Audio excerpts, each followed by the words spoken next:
Pemirsa, Indonesia diprediksi akan dilanda curah hujan tinggi, anomali cuaca dan cuaca buruk di akhir tahun hingga awal tahun 2021. Masyarakat diimbau waspada dan bersiap mengantisipasi bencana hidrometeorologi.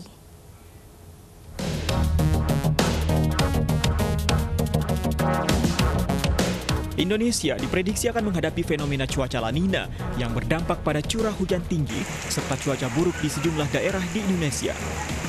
Diprediksi, fenomena ini akan terjadi dan mencapai puncaknya pada Desember mendatang hingga awal tahun 2021. Terlebih saat ini, sejumlah wilayah di Indonesia tengah menghadapi musim penghujan. Akibatnya, intensitas hujan diprediksi akan meningkat hingga 40%. Dampaknya terhadap peningkatan intensitas hujan itu dulu. Setelah itu, berbarengan tidak dengan musim. Kalau berbarengan, tanpa La Nina pun dia akan musim hujan, hujannya terjadi, apalagi kalau ditambah dengan La Nina, sehingga ada diprediksikan akan meningkat sekitar 40% seperti itu. Tanggapi hal ini, Presiden mengimbau semua pihak untuk mempersiapkan langkah antisipasi terkait bencana hidrometeorologi akibat peningkatan curah hujan yang sangat tinggi. Karena itu,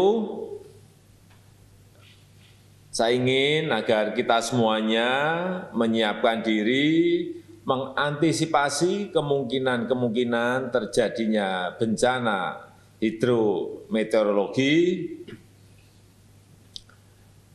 dan juga dampak dari La Nina ini terhadap produksi pertanian agar betul-betul dihitung terhadap sektor perikanan dan juga sektor perhubungan.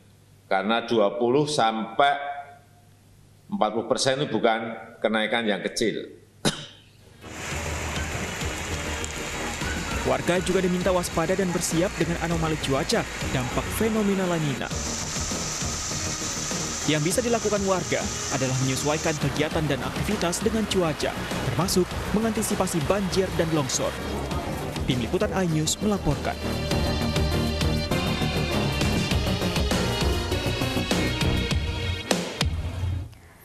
Pasca banjir dan longsor di Ciganjur, Jakarta Selatan, para korban kini masih tinggal di posko pengungsian. Di tengah musibah, bantuan terus mengalir, termasuk masker kain untuk mencegah penularan virus corona.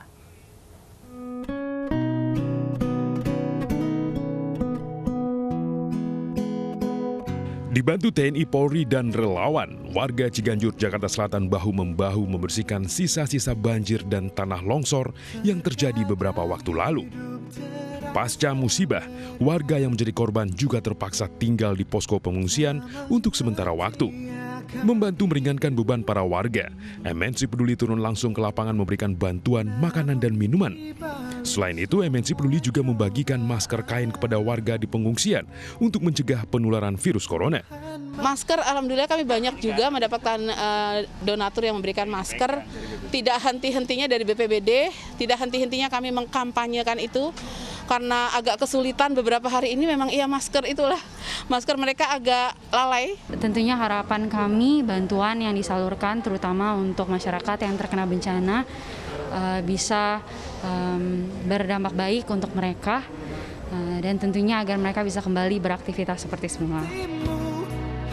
Musibah banjir dan tanah longsor menyisakan duka bagi warga Ciganjur. Tidak sedikit kerugian yang harus mereka tanggung. Untuk itu mari bersama MNC Peduli kita berempati dan membantu meringankan beban mereka di tengah pandemi COVID-19 ini. Tim Liputan iNews melaporkan.